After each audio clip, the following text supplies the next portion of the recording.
BCB কিংবা যে কোনো প্রতিষ্ঠানের টাকা, ইভেন আপনার নিজের টাকা আপনি কোনো ঝুঁকিপূর্ণ ব্যাংকে তো রাখতে চাইবেন না।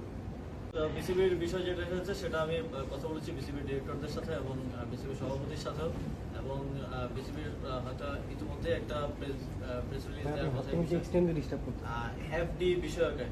তো আমাদের মন্ত্রণালয়ে বিভিন্ন প্রতিষ্ঠানে এফডি আছে। তো এফডি গুলো যখন অনেকগুলো এফডি করা আছে 10 বছর 15 বছর 20 বছর আগে, তা আপনারা জানেন তখন যে রেট ছিল কোথাও 5%, কোথাও 6-7% ইন্টারেস্ট রেট ছিল।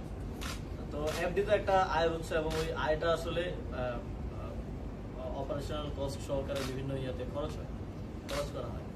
তো বিসিবির এফডির ওইটার রেট ছিল হয়তো 7-8%, যতটুকু জানি। এখন যেখানে করা হচ্ছে সেখানে 11-12%।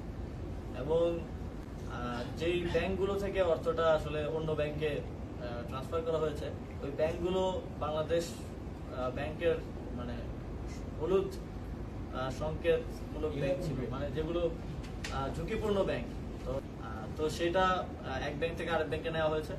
তবে সেক্ষেত্রে বিসিবির অভ্যন্তরীণ যেই আসলে প্রসেস বা যেই নিয়ম, সেটা কোনোভাবে ভঙ্গ করা হয়েছে কিনা সেটা আমরা দেখব।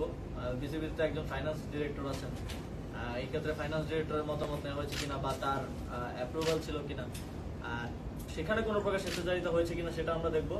তবে অর্থটা এক ব্যাংক থেকে আরেক ব্যাংকে ট্রান্সফার করা কিংবা ঝুঁকিপূর্ণ ব্যাংক থেকে ট্রান্সফার করা, আমি বলবো যে এটা ভালো উদ্যোগ।